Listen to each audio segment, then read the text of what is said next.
भारत का संविधान का दुनिया भारत का संविधान दुनिया का सबसे बड़ा लिखित संविधान है। सबसे छोटा संविधान मोनाको, सबसे कम आर्टिकल वाला संविधान अमेरिका और लिखित संविधान वाला देश ब्रिटेन।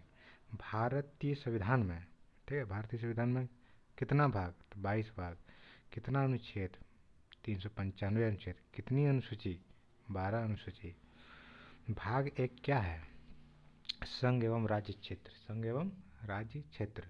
कितना राज्य है? 28 राज्य। कितना केंद्र शासित प्रदेश है? तो 8 केंद्र शासित प्रदेश है। अनुच्छेद भाग एक में कितना अनुच्छेद है? 1 से लेकर 4 तक। अनुच्छेद 1 क्या कहता है? संघ एवं राज्य क्षेत्र, ठीक है, संघ एवं राज्य क्षेत्र मतलब क्या हुआ? ठीक बात। अनुच्छेद 2 क्या हो गया? विदेशी क्षेत्र। विदेशी क्षेत्र। अनुच्छेद 3 हो गया नाम परिवर्तन, सीमा परिवर्तन, नए राज्य का निर्माण। अनुच्छेद 3। अनुच्छेद 4 क्या है कि अनुच्छेद 2 और 3 में किए गए कार्य, ठीक है, जो भी काम होगा वो अनुच्छेद 368 के तहत संविधान संशोधन नहीं माना जाएगा। आज़ादी के समय कितनी देशी रियासत थी? तो 552। भारत का एकीकरण कौन किया? सरदार वल्लभ भाई पटेल, इसको लौह पुरुष बोलते हैं। जम्मू कश्मीर को मिलाया गया 26 अक्टूबर 1947। जूनागढ़ मिलाया गया नवंबर 1947। हैदराबाद ऑपरेशन पोलो, मतलब पुलिस कार्रवाई के तहत।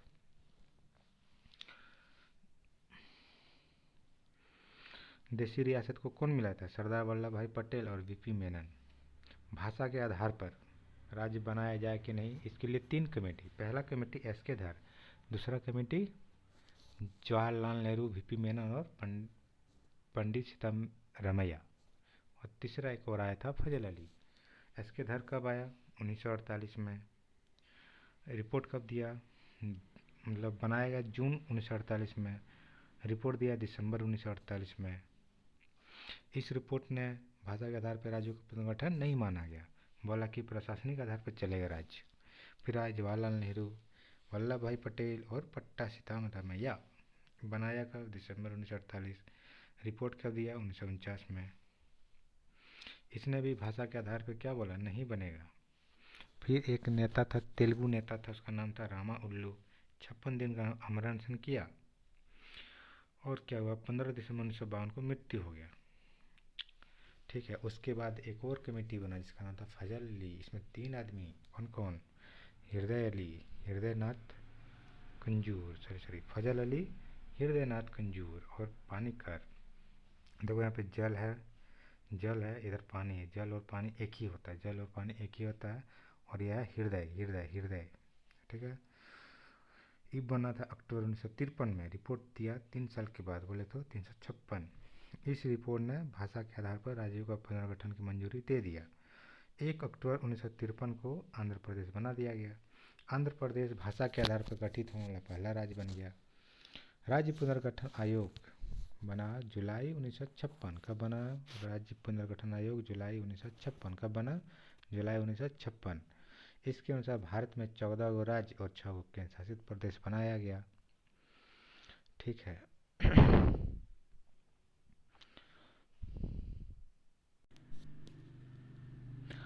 तो 1 अक्टूबर 1953 को आंध्र प्रदेश, अक्टूबर मतलब 1953 में एक ही को बना, कौन? आंध्र प्रदेश, 1 अक्टूबर। फिर 1960, 1 मई 1960 को कितना राज्य? 2 राज्य, कौन कौन? महाराष्ट्र और गुजरात। 60 के बाद 1966 में हरियाणा। आंध्र प्रदेश कब बना? 1 अक्टूबर 1953। गुजरात और महाराष्ट्र बना 1 मई 1960। कब बना? 1 मई 1960। नागालैंड बना 1 दिसंबर 1963। 63 में बना नागालैंड, 1 दिसंबर, ठीक है। हरियाणा बना 3 साल के बाद, बोलते 66, 1 नवंबर 1966, 1 नवंबर 1966।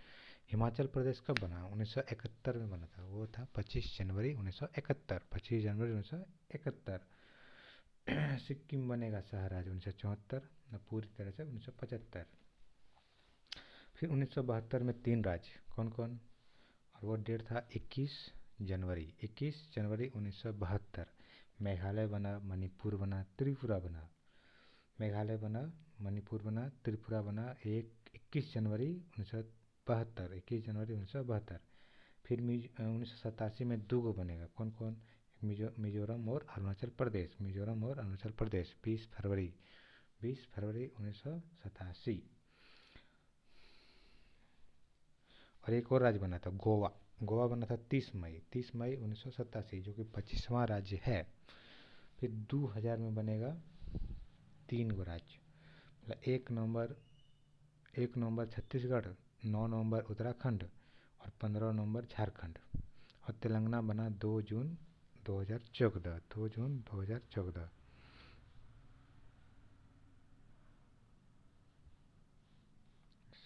क्या हो गया? भाग दो में क्या है? नागरिकता। भाग दो में नागरिकता है, उसमें अनुच्छेद कितना है? 5 से लेकर 11 तक है, 5 से 11। नागरिकता अधिनियम कब आया था? 1955। भारत में नागरिकता प्राप्त करने की कितना विधि है? 5 विधि है। कौन कौन? जन्म के आधार पर, वंश के आधार पर, जन्म के आधार पर, वंश के आधार पर और पंजीकरण। विदेशीकरण कर लो, फिर अर्जित भूमि, है ना, अर्जित भूमि। भारतीय नागरिकता अंत कैसे कैसे होगा? अंत हो जाएगा आपका, परित्याग कर लेंगे, नागरिकता छोड़ देंगे, या फिर किसी अन्य देश की नागरिकता ले लेंगे, या सरकार द्वारा नागरिकता छीन लेंगे। अच्छा, नागरिकता संबंधी नियम कौन बनाएगा? कहाँ? संसद बनाएगा। भारत में एकल नागरिकता मिलेगा, भारतीय नागरिकता अधिनियम 1955 के आधार पर। अनुच्छेद 5 क्या है? अनुच्छेद 5 है संविधान प्रारंभ में दी गई नागरिकता की जो उस समय भारत के अंदर था, मतलब भारत के अंदर जो भी था उसको नागरिकता मिलेगा। अनुच्छेद 6 क्या है? अनुच्छेद 6 बोल रहा है कि पाकिस्तान से जो भी आदमी आ गया लेकिन संविधान बनने के पहले, उसको मिल जाएगा। अनुच्छेद 7 क्या कहता है? बोल रहा है कि स्वतंत्रता के बाद जो भी भारत से पाकिस्तान गया लेकिन फिर लौट के आ गया, पाकिस्तान जाने के बाद फिर से लौट के आ गया, उसको फिर से मिल जाएगा नागरिकता।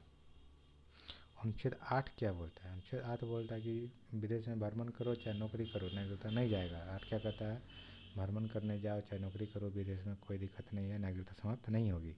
9 क्या बोल रहा है? बोल रहा है कि समाप्त, नागरिकता समाप्ति के बाद हो जाएगा, ठीक है, भारत की नागरिकता समाप्त हो जाएगी। विदेशी नागरिकता लेगा तो गया नागरिकता। 10 क्या बोल रहा है? बोल रहा है कि कोई देश विरोधी काम नहीं करेगा तब तक नागरिकता नहीं जाएगा। 11 क्या बोल रहा है? 11 बोल रहा है कि नागरिकता संबंधी कानून संसद तो बनाती है लेकिन इसकी जिम्मेदारी गृह मंत्रालय को मिलेगा। ठीक बात। भाग 3 क्या है? मूल अधिकार या फिर मौलिक अधिकार, फंडामेंटल राइट इसको बोलते हैं। ये अनुच्छेद कितना है? 12 से लेकर 35। कितना है अनुच्छेद? भाग 3 है 12 से लेकर 35। मौलिक अधिकार कहाँ से लिया गया? अमेरिका। मौलिक अधिकार को क्या कहा जाता है? Magna carta. यह अधिकार जन्म से ही प्राप्त होता है। मूल अधिकार राज्य के लिए क्या है? नकारात्मक, और नागरिक के लिए सकारात्मक। मूल अधिकार को राष्ट्रपति आपातकाल के दौरान निलंबित कर सकता है। क्या कर सकता है? निलंबित हो जाएगा आपातकाल के दौरान। मूल अधिकार में संशोधन कौन करेगा? संसद। मूल अधिकार को समाप्त कौन करेगा? कोई नहीं। मूल अधिकार का रक्षक कौन है? तो सर्वोच्च न्यायालय है आर्टिकल 32 के तहत, और उच्च न्यायालय आर्टिकल 226 के तहत। मौलिक अधिकार न्यायालय द्वारा संरक्षित है, न्यायालय द्वारा संरक्षित है, ठीक है। मौलिक अधिकार का इतिहास क्या है इसका? मौलिक अधिकार की सर्वप्रथम मांग कौन किया था? तो बाल गंगाधर तिलक। कब? तो 1895 एक प्रस्ताव लाया था, स्वराज विधेयक। क्या लाया था? स्वराज विधेयक 1895 में। फिर 1931 का जो कराची अधिवेशन हुआ था, कहाँ पे हुआ था? कराची में 1931 में। उसका अध्यक्ष था सरदार वल्लभ भाई पटेल। कांग्रेस में घोषणा किया गया कि मूल अधिकार की मांग किया गया। कांग्रेस ने घोषणा पत्र में मूल अधिकार का मांग किया था। अच्छा, मौलिक अधिकार। मूल संविधान में मौलिक अधिकार क्या हुआ है? 7 गो था। अभी क्या हुआ? अभी है 6 गो। संपत्ति का अधिकार जो कि आर्टिकल 31 में था उसको कानूनी अधिकार बना दिया गया और उसको डाल दिया गया 300 का क में, और भाग 12 में। कब? और ये कब हुआ? 44वां संविधान संशोधन 1978 के तहत मौलिक अधिकार, मौलिक अधिकार देखो यहाँ पे एक याद करना ट्रिक है। समस्त शोध शिक्षा के उपचार के लिए, समस्त शोध शिक्षा के उपचार के लिए, समस्त, समस्त मतलब समानता, समस्त मतलब समानता, समानता चलेगा 14 से 18। फिर आएगा स्वतंत्रता जो कि 19 से 22, शोषण करेगा 23-24, शोषण 23-24, स्वतंत्रता 19 से 22, 19 से 22। धार्मिक स्वतंत्रता कितना से कितना, जो 25 से 28, 25 से लेके 28, धार्मिक स्वतंत्रता 25 से 28। शिक्षा एवं संस्कृति 29-30, शिक्षा और संस्कृति 29-30। संवैधानिक उपचारों का अधिकार आर्टिकल 32, शिक्षा और संस्कृति 29-30। समस्त शोध शिक्षा के उपचार के लिए अनुच्छेद 12 क्या कहता है, मूल अधिकार की परिभाषा, मूल अधिकार की परिभाषा अनुच्छेद 12, मूल अधिकार की परिभाषा अनुच्छेद 12। अनुच्छेद 13 क्या है, बोला कि यदि हमारे मूल अधिकार को किसी दूसरे मूल अधिकार प्रभावित करे तो हमारे मूल अधिकार पर रोक लगाया जा सकता है, मतलब किसी को डिस्टर्ब नहीं करना है। नहीं, ये कौन कहता है, अनुच्छेद 13। ऐसा कानून जो मूल अधिकार को कम करे उसे शून्य घोषित कर दिया जाएगा, ये सुप्रीम कोर्ट के द्वारा। ठीक है। समानता का अधिकार 14 से 18 है। अनुच्छेद 14 क्या है, कानून के समक्ष समानता, समक्ष समानता लिया गया है ब्रिटेन। और कानून के समान संरक्षण कहाँ से लिया गया है, तो अमेरिका। अनुच्छेद 14 में यही सब है। 15 बड़ा कि भेदभाव नहीं करना है, किसके आधार पे, तो जाति, धर्म, लिंग, वंश या जन्म स्थान के आधार पर भेदभाव नहीं किया जाएगा, केवल 5 आधार पर। ठीक है। अनुच्छेद 15 में क्या था कि 5 आधार पर आप भेदभाव नहीं कर सकते, जाति, धर्म, लिंग, वंश या जन्म स्थान। नोट में क्या बोल रहा है, महिला, बच्चा, बूढ़ा, दिव्यांग, पिछड़े वर्ग के उत्थान के लिए विशेष प्रावधान है। ठीक है। अनुच्छेद 16, अनुच्छेद 16 क्या है, अनुच्छेद 16 है लोक नियोजन, अनुच्छेद 16 लोक नियोजन, अनुच्छेद 16 लोक नियोजन। बोला कि सरकारी नौकरी में समानता, इसमें पिछड़े वर्ग के लिए आरक्षण की चर्चा है। 17 में क्या है, अस्थिरता मतलब छुआछूत का अंत हो जाएगा, अस्थिरता अधिनियम 1955 के तहत।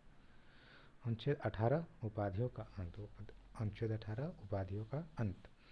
किंतु शिक्षा तथा सेना के क्षेत्र में प्राप्त उपाधि, शिक्षा और सेना के क्षेत्र में प्राप्त उपाधि रख सकते हैं।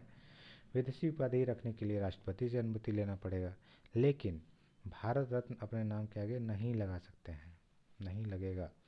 फिर आएगा स्वतंत्रता का अधिकार 19 से लेकर 22, 19 से 22 स्वतंत्रता। मूल संविधान में 7 प्रकार का स्वतंत्रता का उल्लेख था, कितना, 7 प्रकार का स्वतंत्रता के, परंतु 6 है अभी, जो कि संपत्ति का अधिकार जो 19 का F 44वां संविधान संशोधन द्वारा हटा दिया गया। मतलब संपत्ति का अधिकार कहाँ था, 19 का F में था, जो हटा दिया गया। ठीक है। अब देखो अनुच्छेद 19 का एक में क्या बोल रहा है, अनुच्छेद 19 का 1 में भाषण हो गया, मीडिया, प्रेस, झंडा फहराना, मौन रहना, सूचना प्राप्त करना, ये सब 19 का 1 में है।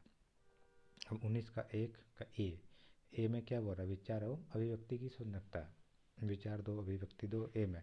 बी में करो सभा और सम्मेलन। सी फॉर संगठन, सी फॉर संगठन बनाएंगे। डी फॉर देवघर घूमने जाएंगे, डी फॉर देवघर घूमने जाएंगे, मतलब भारत के अंदर भ्रमण की स्वतंत्रता। ई मतलब ई से हो गया बसने, ई बस गया, ई आकर बस गया, मतलब देश के किसी भी क्षेत्र में बसने की स्वतंत्रता। एफ तो हटा दिया गया, संपत्ति का अधिकार हटा के 44वां संविधान संशोधन हटा दिया गया, और ये हुआ था 1978।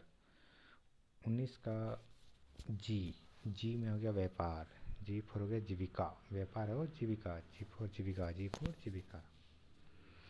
चलो अनुच्छेद 20 अपराधों के लिए दोष सिद्धि के संबंध में, अपराध के लिए दोष सिद्ध है ना, अपराध के लिए दोष सिद्ध के संबंध में 3। इसमें क्या बोला, अनुच्छेद 20 में बोला एक गलती एक सजा, सजा उस समय के कानून के आधार पर मिलेगा जिस समय क्राइम हुआ था, और दोषी को समय के खिलाफ गवाही नहीं देना है। 21 हो गया प्राण एवं दैहिक स्वतंत्रता। इसमें क्या है, प्राण से संबंधित जीवन का अधिकार है ना, जीवन का अधिकार, व्यक्तिगत स्वतंत्रता, गरिमा के साथ जीने की स्वतंत्रता, गरिमा के साथ जीने की स्वतंत्रता। तो देखो प्राण एवं देह, प्राण के लिए क्या चाहिए? जीवन का अधिकार चाहिए, व्यक्तिगत रहना चाहिए, गरिमा के साथ जीने का स्वतंत्रता मिलना चाहिए, और निजता का भी स्वतंत्रता मिलना चाहिए, विदेश घूमने की स्वतंत्रता होना चाहिए, जीवन साथी चुनने का स्वतंत्रता होना चाहिए, स्वच्छ पेयजल, स्वच्छ पर्यावरण, सरकार का दायित्व, ये सब अनुच्छेद 21 में प्राण एवं दैहिक स्वतंत्रता में आता है। सोने बोले तो नींद की स्वतंत्रता, ये भी प्राण एवं दैहिक स्वतंत्रता में आता है। अनुच्छेद 21 का एक, 21 का एक मतलब क, इसमें क्या बोल रहा है? 6 से 14 वर्ष के समस्त बच्चों को निःशुल्क और अनिवार्य शिक्षा देंगे। अनुच्छेद 21 का क में है बच्चों के लिए निःशुल्क और अनिवार्य शिक्षा। इसको कब जोड़ा गया? 66वां संविधान संशोधन 2002 द्वारा जोड़ा गया। एक्ट बना 2009 के द्वारा मान्यता मिल गया, RTE एक्ट, ठीक है, लागू हो गया 2010, 1 अप्रैल 2010, शिक्षा का अधिकार लागू। 22, अनुच्छेद 22, इसमें 3 प्रकार की स्वतंत्रता दी गई है। मतलब 22 में क्या होगा? गिरफ्तारी, कोई अगर गिरफ्तार हो गया है तो उसको संरक्षण मिलेगा 22 में। और 20 में क्या था? दोष सिद्धि। अच्छा, अनुच्छेद 22 में है हिरासत में लेने के कारण बताना होगा, 24 घंटे के अंदर न्यायालय में पेश करना होगा, गिरफ्तार व्यक्ति को अपने मनपसंद वकील रखने का भी अधिकार है।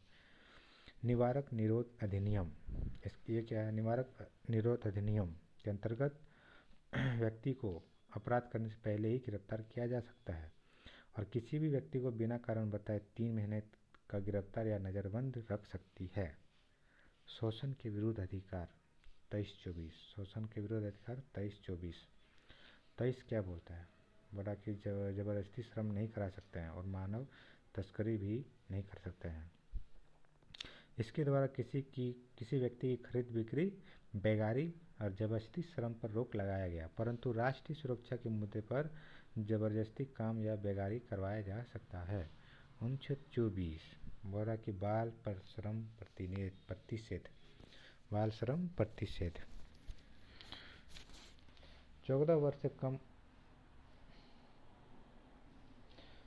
14 साल से कम उम्र के बच्चों को कारखाना या अन्य जोखिम भरे कामों में नियुक्त नहीं किया जा सकता है। धार्मिक स्वतंत्रता का अधिकार कब कहाँ से कहाँ तक है? 25 से 28, 25 से 28 धार्मिक। अनुच्छेद 25 अंतःकरण या व्यक्तिगत धार्मिक स्वतंत्रता का अधिकार। 25 में क्या बोला? व्यक्तिगत धार्मिक, व्यक्तिगत धार्मिक। अनुच्छेद 25 व्यक्तिगत धार्मिक, इसके तहत सिखों को कृपाण, मुस्लिम को दाढ़ी और हिंदू को टीका, टीका लगाओ दाढ़ी बढ़ाओ, मुस्लिम मतलब मुस्लिम लोग दाढ़ी बढ़ाता है, सिखों का कृपाण, ये सब अनुच्छेद 25 में बोला गया। 26 में क्या बोला है? 26 अनुच्छेद 26 में है सामूहिक धार्मिक स्वतंत्रता। सामूहिक धार्मिक स्वतंत्रता मतलब यज्ञ करो, हवन करो, मेला लगाओ, ऐसा हो गया अनुच्छेद 26। 27 में क्या बोल रहा है? बोला कि टैक्स नहीं देना है, धन है ना, धार्मिक कार्य पर रखे धन पर टैक्स नहीं लगेगा। 28 में क्या है? सरकारी धन से चल रहे संस्थान में धार्मिक शिक्षा नहीं दी जाएगी, मतलब सरकारी स्कूल, सरकारी दफ्तर में धार्मिक शिक्षा नहीं देंगे। शिक्षा एवं संस्कृति का अधिकार, शिक्षा एवं संस्कृति अधिकार 29-30, शिक्षा एवं संस्कृति का अधिकार है 29-30। अनुच्छेद 29 में क्या है? अल्पसंख्यकों के हितों की संरक्षण। अनुच्छेद 29 हो गया अल्पसंख्यकों का हितों का संरक्षण। 29 इसमें कहा गया कि किसी भी अल्पसंख्यक को उसकी भाषा, बोली, लिपि या संस्कृति के आधार पर शिक्षण संस्थान में प्रवेश से नहीं रोक सकते। 29 में क्या बोला है? कि अल्पसंख्यक लोग आके पढ़ सकता है, उसको मना नहीं कर सकते हैं। 30 में क्या बोला है? बोला कि अल्पसंख्यक लोग खुद से ही अपना स्कूल, कॉलेज खोल सकता है, शिक्षण संस्थान की स्थापना कर सकता है। फिर आया संपत्ति का अधिकार, अनुच्छेद 31। इसमें क्या बोला था? कि 64वां संविधान संशोधन 1978 के तहत संपत्ति के अधिकार को समाप्त करके इसे कानूनी अधिकार अनुच्छेद 300 क के भाग 12 में जोड़ दिया गया, बना दिया गया है। फिर आया संवैधानिक उपचारों का अधिकार, अनुच्छेद 32। अनुच्छेद 32 को संविधान की आत्मा कहा गया। कौन बोला था? तो भीमराव अम्बेडकर। अनुच्छेद 32 को मूल अधिकार बनाने वाला मूल अधिकार कहा गया। मूल अधिकार हनन होगा तो सर्वोच्च न्यायालय अनुच्छेद 32 के तहत प्रोटेक्ट करेगा, उच्च न्यायालय अनुच्छेद 226 के तहत प्रोटेक्ट करेगा। मूल अधिकार के हनन होने पर सुप्रीम कोर्ट 5 प्रकार का रीट जारी करेगा। कितना प्रकार रीट? 5 5 5 हो गया बंदी प्रत्यक्षीकरण। बंदी प्रत्यक्षीकरण क्या हो गया? बोला कि इसके द्वारा न्यायालय बंदीकरण करने वाले अधिकारी को आदेश देगा कि 24 घंटे के अंदर सह शरीर न्यायालय में प्रस्तुत करना है। परमादेश, अच्छा, बंदी प्रत्यक्षीकरण को बोलते हैं हैबियस कार्पस। हैबियस कार्पस, बंदी प्रत्यक्षीकरण हो गया हैबियस कार्पस। परमादेश क्या हो गया? इसको बोलते हैं मेंडामस। मेंडामस हो गया। जब कोई सरकारी कर्मचारी अच्छे से काम नहीं करेगा तो उस पर यह जारी किया जाएगा। फिर प्रतिषेध, प्रतिषेध हो गया प्रोहेबिटेशन। यह ऊपरी न्यायालय अपने निचली न्यायालय पर तब लाती है जब न्यायालय अपने अधिकार का उल्लंघन करके फैसला सुना चुकी हो। चौथा हो गया उत्प्रेषण, इसको बोलते हैं कैटरटोरी।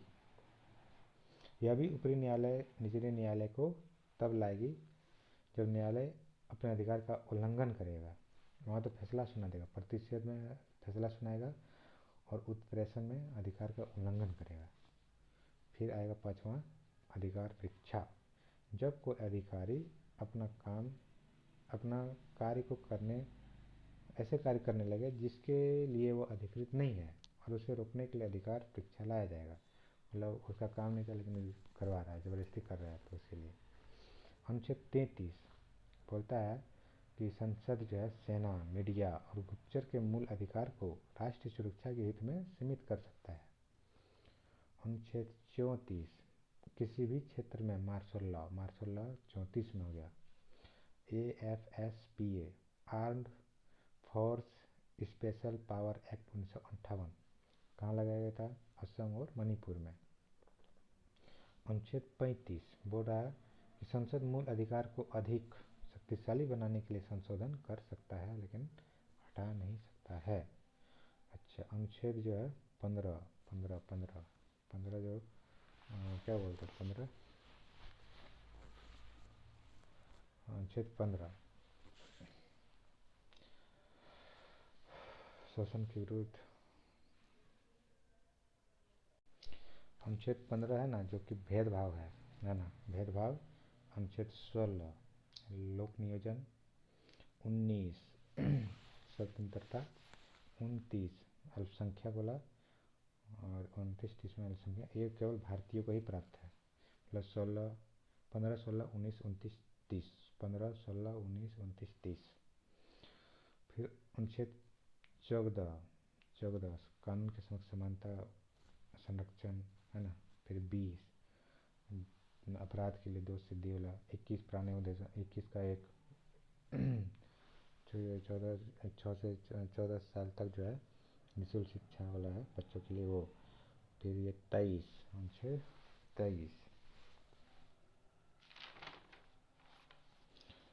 शोषण के विरुद्ध अधिकार 23-24 शोषण के विरुद्ध अधिकार। और 25 से लेके 28 धार्मिक स्वतंत्रता। ये सब भारत और विदेशियों को भी दोनों को प्राप्त है। राष्ट्रीय आपातकाल के समय आर्टिकल 19 अपने आप आर्टिकल 358 के तहत समाप्त हो जाएगा। आर्टिकल 20 और 21 किसी भी परिस्थिति में समाप्त नहीं हो सकता है। आर्टिकल 19 को छोड़कर अन्य मौलिक अधिकार को राष्ट्रीय आपातकाल के समय निलंबित कर पाने के लिए आर्टिकल 359 के तहत राष्ट्रपति की स्वीकृति आवश्यक होता है।